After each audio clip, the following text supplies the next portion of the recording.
Hello everyone. आज के इस वीडियो में हम लोग सेमेस्टर 3 का बीकॉम का एचआरएम का ह्यूमन रिसोर्सेज मैनेजमेंट का वेरी मोस्ट इंपॉर्टेंट क्वेश्चन को कवर करेंगे, जो कि एग्जाम पॉइंट ऑफ व्यू से बहुत ही इंपॉर्टेंट है। अगर आप लोग मेरे चैनल पर फर्स्ट बार विजिट कर रहे हैं तो मेरे चैनल को लाइक से सब्सक्राइब जरूर कीजिएगा, ताकि आप लोग ऐसे ही न्यू वीडियो का और इम्पोर्टेंट वीडियो का नोटिफिकेशन मिलता रहे। तो चलिए स्टार्ट करते हैं आज का इस वीडियो के।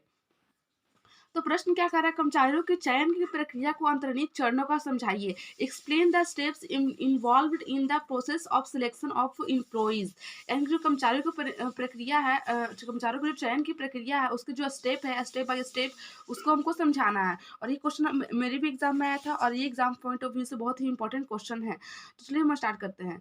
तो जो चयन है, तो चयन है किसी भी संस्था में भर्ती प्रक्रिया के पश्चात चयन प्रक्रिया की जाती है। और चयन एक प्रकार का नकारात्मक प्रक्रिया है, कहा गया है, क्योंकि इसमें जो आवेदक होते हैं उसको छटनी होती है, अर्थात उसको जो जो आवेदक जो एप्लीकेंट उस काम के लिए अवेलेबल है, जो उस काम को करने की कैपेसिटी रखते हैं, उतना उसमें नॉलेज है, उन्हीं को उस काम को के लिए चुना जाता है। और जो कर्मचारी, जो एम्प्लॉयज़ उस काम को करने के लिए अवेलेबल नहीं है, उनके पास उतना कैपेसिटी, उतना नॉलेज, उतना स्किल नहीं है, तो उनको उस प्रक्रिया से निकाल दिया जाता है।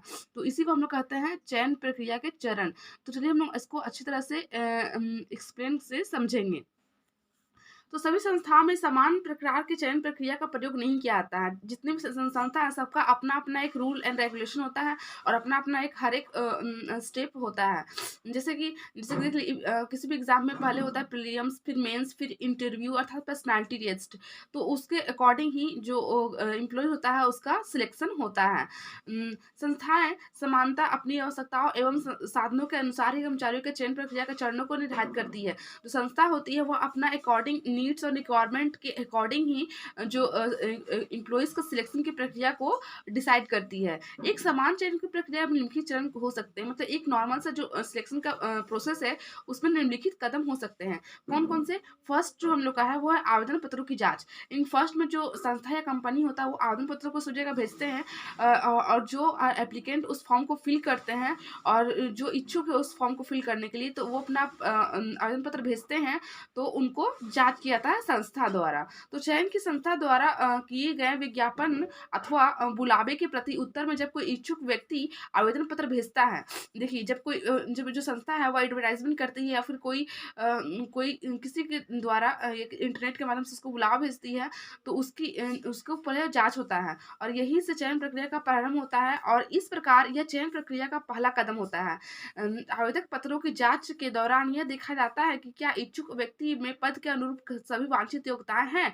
तो यही जो आवेदक पत्र भेजे जाते हैं, जो आवेदक एप्लीकेंट है वो भेजते हैं आवेदक पत्र, तो उनमें देखा जाता है क्या वह इच्छुक व्यक्ति जो उनको पद दिया जाएगा उनके अनुरूप वो उनके पास कैपेसिटी एंड एबिलिटी है जो उस काम को अच्छी तरह से कर सके। और नहीं कर सकेंगे तो उनको वापस भेज दिया जाता है, वापस भेज दिया। इसी कारण इसको नकारात्मक प्रक्रिया भी कहा गया है, चयन प्रक्रिया को। और भर्ती प्रक्रिया को सकारात्मक प्रक्रिया कहा है, क्योंकि उसमें बहुत सारे आवेदकों को फॉर्म भरने के लिए आकर्षित किया जाता है। जिन इच्छुक व्यक्तियों की शर्तें संस्था को स्वीकार नहीं होती है अथवा जो निर्धारित योग्यता श्रेणी में नहीं आते हैं, उन्हें प्राथमिक साक्षात्कार अर्थात प्राथमिक यानी कि फर्स्ट इंटरव्यू के लिए नहीं बुलाया जाता है, अपितु उनके पास खेद पत्र भेज दिया जाता है कि वे अगला फर्स्ट इंटरव्यू के लिए ना आए, क्योंकि उनके पास इतना जो नॉलेज है वो नहीं रह पाता है। प्राथमिक साक्षात्कार यानी कि फर्स्ट इंटरव्यू। प्राथमिक साक्षात्कार के उद्देश्य जहां एक ओर असक्षम आयोग आवेदक को छटनी करना होता है, वहीं दूसरी ओर अर्थात जो आयोग है उस पद के लिए आवेदक उनको छाट दिया जाता है, और वहीं दूसरी ओर जो योग्य व्यक्ति है, जो एलिजिबल है, जो कैपेसिटी रखते हैं उस काम करने को, उनकी कार्य प्राकृतिक सेवा के साथ तो वेतन, कर्तव्य, उत्तरदायित्व, स्थायित्व आदि के बारे में समान जानकारी प्रदान करना होता है। प्राथमिक साक्षात्कार के दौरान आवेदकों को शिक्षा, अनुभव, प्रशिक्षण, रुचि, आयु आदि के बारे में प्रश्न पूछे जाते हैं। उनके कैसा एजुकेशन है, उनका कैसा एजुकेशन बैकग्राउंड है, उसका कितना एक्सपीरियंस है, कितना उसको ट्रेनिंग है, इसके बारे में कितना एक्सपीरियंस है, कितना इंटरेस्ट है उसको इस काम को करने में, ये सब क्वेश्चन उनके उससे पूछे जाते हैं।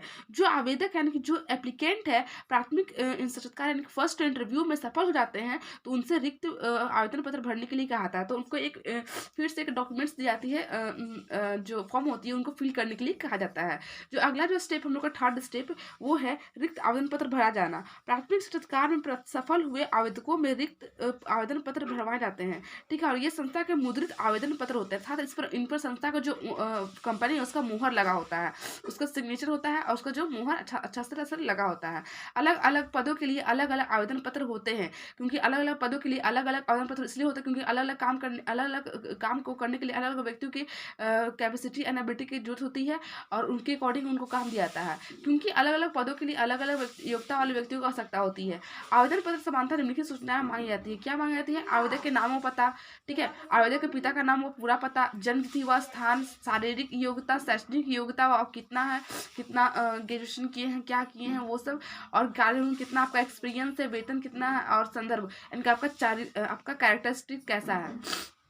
फिर अगला जो है हम लोग का है रोजगार परीक्षाएं। अगला स्टेप, रोजगार परीक्षाएं चयन प्रक्रिया का प्रमुख अंग है। रोजगार परीक्षाओं के दौरान आवेदकों को योग्यता, कार्य, रुचि, स्वभाव आदि का मूल्यांकन किया जाता है। रोजगार परीक्षा में उनका कितना एबिलिटी है, कितना कार्य करने का उनमें इंटरेस्ट है, उसका कैसा नेचर है, उनका मूल्यांकन किया जाता है इस रोजगार परीक्षा में। उसके बाद जो हम लोग का है अगला स्टेप रोजगार विभाग द्वारा साक्षात्कार, यानी जो वहाँ का रोजगार विभाग, जो रोजगार डिपार्टमेंट है उसके द्वारा इंटरव्यू लिया जाता है उस एप्लीकेंट का।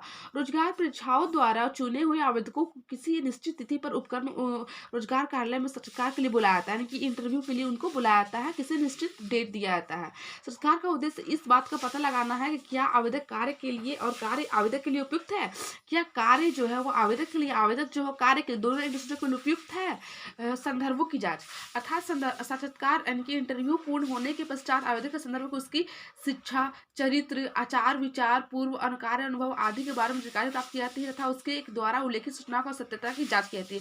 क्या उसने जो अपने बारे में जो सूचना दे रखा है क्या वह सही है अथवा गलत है, और उनका जो कैसा एजुकेशन है, कैसा एजुकेशन बैकग्राउंड है, कैसा उनका चरित्र है, कैसा उनका नेचर है, कैसा उसका एक्सपीरियंस है, वो उनके बारे में जांच की जाती है।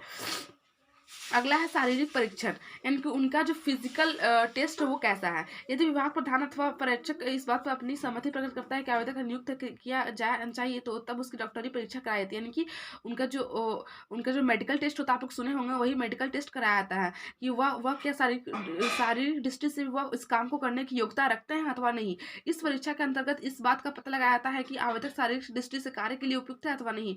नियुक्ति पत्र का निर्गमन, अब जो जिस पद पर उनको नियुक्त करना है एप्लीकेंट को, उसके लिए एक नियुक्ति पत्र का निर्गमन किया जाता है। यदि आवेदक शारीरिक परीक्षण में भी सफलता प्राप्त कर लेता है तो कंपनी द्वारा उसे नियुक्ति पत्र का निर्गमन कर दिया जाता है। जो कंपनी होता है उसको एक नियुक्ति पत्र का निर्गमन करता है। नियुक्ति पत्र के नियुक्ति के शर्तें, ग्रेड, कार्यालय में कार्य पर पहुंचने का अंतिम तिथि आदि बातों का स्पष्ट रूप से उल्लेख रहता है उसमें, ठीक है। फिर अगला जो हम लोग का लास्ट स्टेप है वो है कार्य पर नियुक्ति, और लास्ट में जो एप्लीकेंट है वो सभी परीक्षाओं को पास करते हुए जो कार्य पर उसको नियुक्त किया जाता है। और चुनाव के पश्चात तब आवेदक अपना स्थान ग्रहण करने के लिए कार्यालय में पहुंचता है तो उसे उसकी योग्यता के अनुसार कार्य सौंप दिया जाता है। कार्य सौंपने के पहले उससे विभाग और नए कार्य से परिचित कराया जाता है कि उनको ये काम करना है और ऐसा ऐसा करना है। इसके अंतर्गत 2 कार्य आते हैं, नए कर्मचारी को एक निश्चित काम देना, ठीक है, कि आपको ये काम करना है, तथा उसके संस्था का अंग स्वीकार करना, यानी कि जो उनको अब संस्था के अंग के रूप में स्वीकार कर लिया जाता है कि आप संस्था के अंग है और आप संस्था में काम करने के लिए एलिजिबल है।